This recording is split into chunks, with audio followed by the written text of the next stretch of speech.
What's up YouTube, Kristo here, and I've got another video for you. I'm gonna do a haul, and this has been a long time since I've done a haul, probably the longest ever in my 5 years or 4 years on YouTube. And as well, I should mention for newer viewers, I actually lived in Indonesia and I had to move back to Canada quite suddenly. A lot of my bottles are still at my in-laws' house in Indonesia. Even a lot of the bottles I've bought since my last haul are there. And on top of that, there's new bottles I've bought that are nothing special that I'm not even going to bother showing. There's other new bottles that within, a short period of time of buying them or getting them in swaps, I just resold them or reswapped them. Just nothing I really liked or just looking for something a bit better.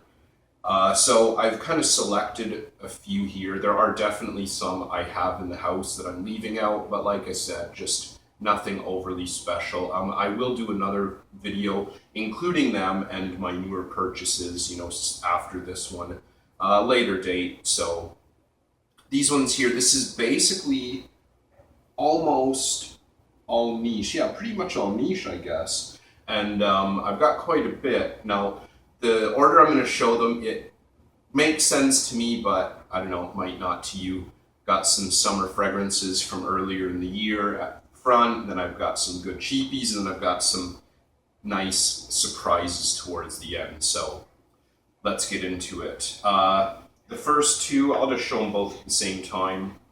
This is Parfumerie Générale's number 7. It's called the Cologne Grand Siècle.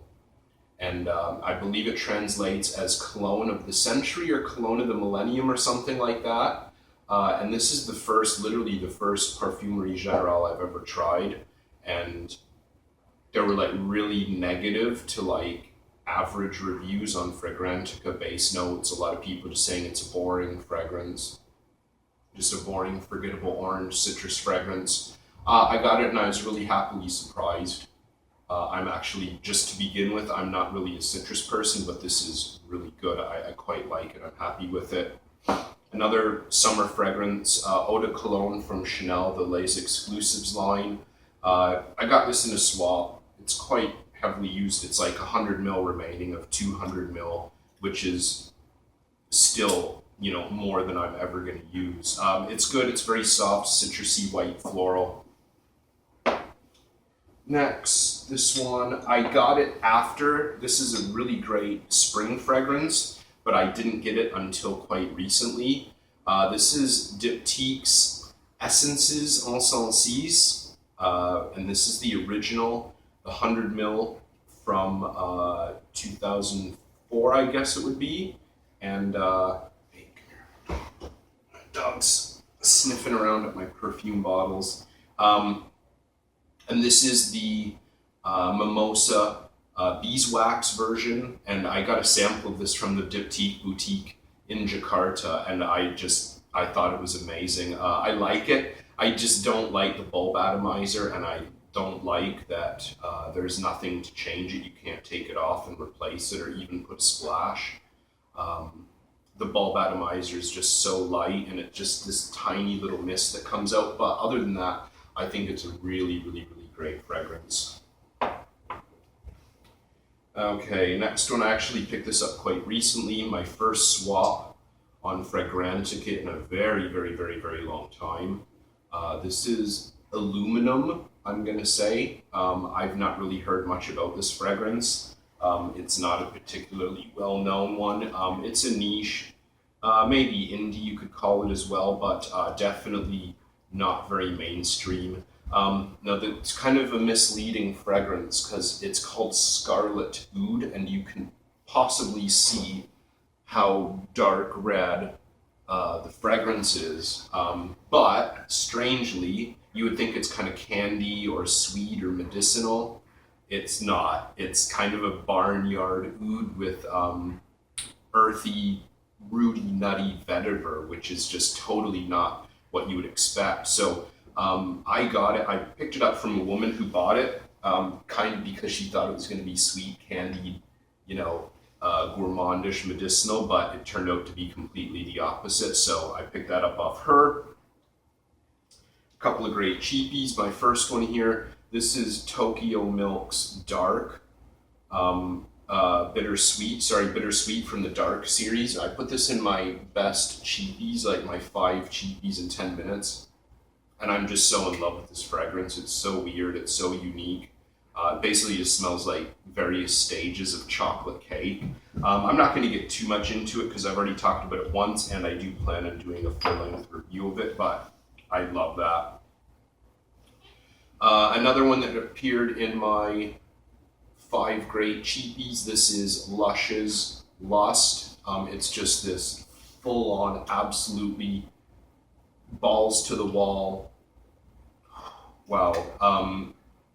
Very heady, very indolic jasmine fragrance. It's just one of the strongest, most outrageous floral fragrances I've ever smelled. And another one, this is Kiehl's Original Musk, also in my 5 great cheapies in 10 minutes. And another one that I actually wanted to put in my top 5, my 5 great cheapies in 10 minutes, but I ended up putting something else in instead. Regardless, this is still fantastic. This is Caron's Yatigan. It's so good. It's slightly animalic, but it's got a very strong bay leaf note. It actually reminds me of a few other fragrances, kind of like Top Libre d'Orange's Eloge de Traitre, which I think is really great. I think it's I'm going to go ahead and say I like it more than this. This is quite soft, and after just a couple hours, I can't really smell much of it, but it still is really great. And they're not identical either. They do have some very clear differences, sorry. Next, let's grab this one. This is Blue Cedrat from the Comme des Garçons, the blue line, obviously. I picked this up back in the spring, maybe closer to summer. And it was a daily special on Strawberry Net. It was like $75 or something. I had actually tried this before and didn't overly like it, but I didn't have any samples or anything, and I was looking for some, more interesting things for summer. So I pulled the trigger on this, and I was really, really happy. I love this one now. Just goes to show first impression isn't always your final impression. I changed my tune quite dramatically on this. The Santal and Incense, I don't really like those that much. Cedrat is definitely my favorite from the blue line. One more of my other Comme des Garçons I picked up, Wonderwood. I actually had a bottle of this before, my first niche fragrance purchase, and I left it in Indonesia. I only had like maybe 20 ml left in the bottom of my 100 ml bottle like this. And I was like right at the tipping point. Like if I put anything else in my suitcase, I wouldn't have had enough room. I was worried about things breaking. I was worried about it being too heavy, etc., etc. So I decided to leave it because there wasn't much left. And I was craving it so much, leading up to fall and winter. So I thought I have to buy a bottle because this is one of my all-time favorites. Okay, I'll get into my Serge haul here. Got some really great buys from Serge Lutens. The first one, this is from my 12 fragrances for fall, and I have yet to review it. This is Serge Noir.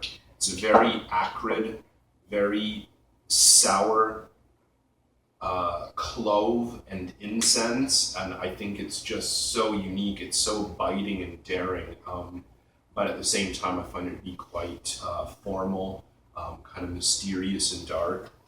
I will be doing a review of that for my 12 fragrances for fall video, like I mentioned.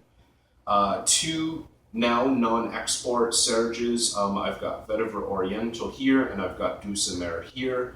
I can't say I'm hugely into Douce.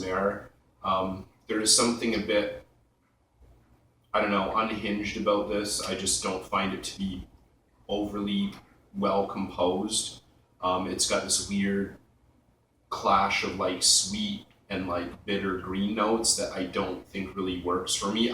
This definitely has a cult following, but definitely not my thing. I got this for a very, very good price from Canada as well, so I had to get it.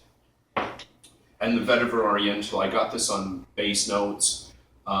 Paid a little bit more than I would have liked to, but I'm really happy to have it because I love this so much.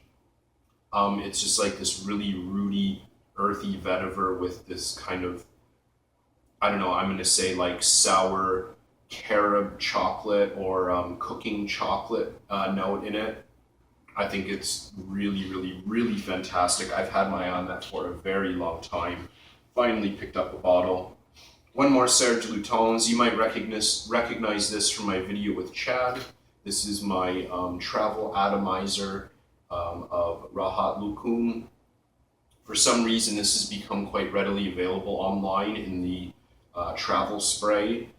This is a Turkish Delight based fragrance, Rahat Lukum, and I have Traversée du Bosphore, which is also meant to be a Turkish Delight fragrance, and I am madly in love with Traversée. So I got this. I love the packaging. It's really hard to find, was really hard to find, but the North American gray market seems to have quite a few of these around. They are still kind of expensive, but I had to have it. I'm glad I did. I'm going to get a lot of wearing out of that in the next month or two.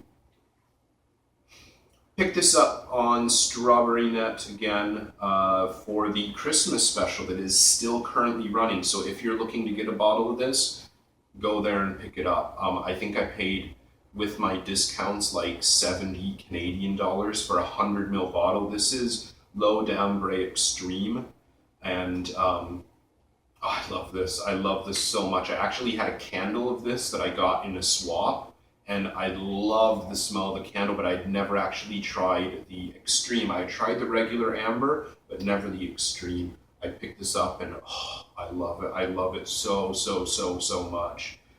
It really does stand out to me in kind of like this oversaturated amber market.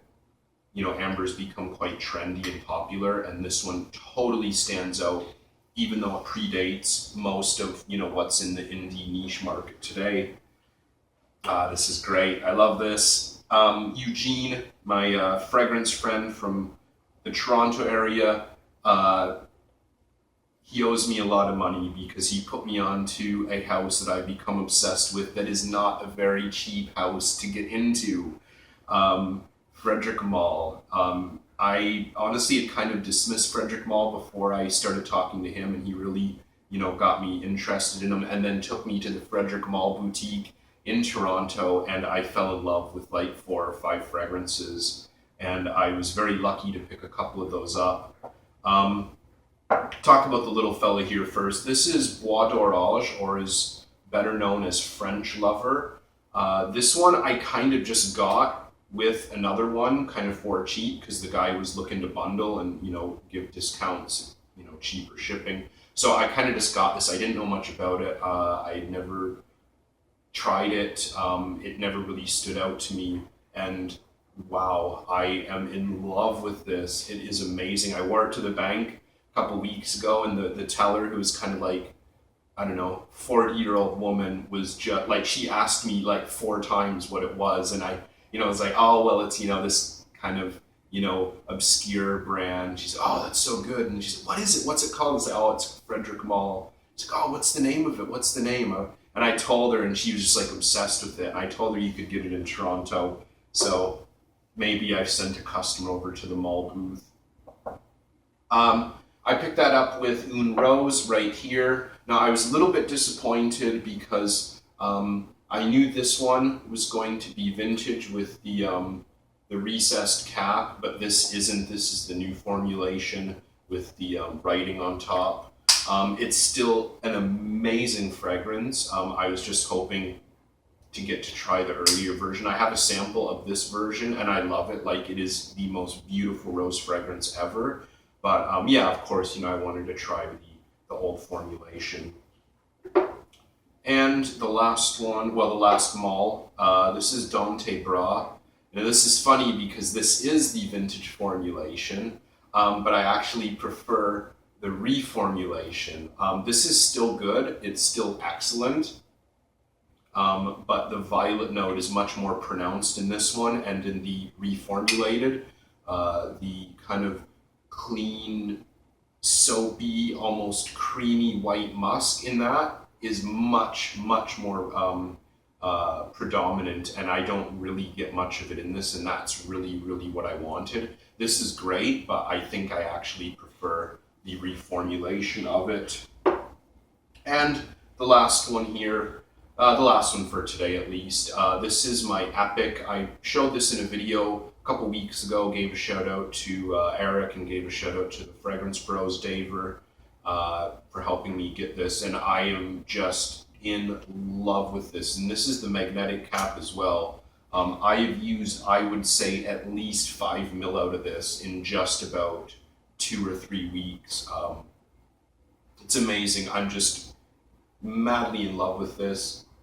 It's so classy, it's so sophisticated, it is so smooth and just rich and exotic, and I love it. I really love it. This is, I would say, easily my favorite Amouage fragrance. I've tried basically everything they have in production except some of the Attars. I don't know which ones are in production, which ones aren't, but I've tried basically everything, and this is just by far my favorite Amouage. I'm just madly in love.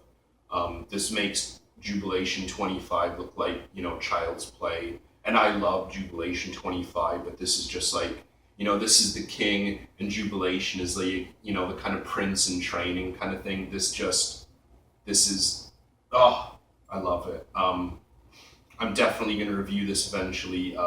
Just got to get my fragrances for fall done first. I'll put that there so you can look at that beautiful bottle. Anyways, there's my, you know, kind of niche indie haul. I'll put out another one in a couple weeks when I've got some more interesting things to show. But yeah, there you go. I'll have a couple more videos up, hopefully early this week, and you know, see you again later. Take care.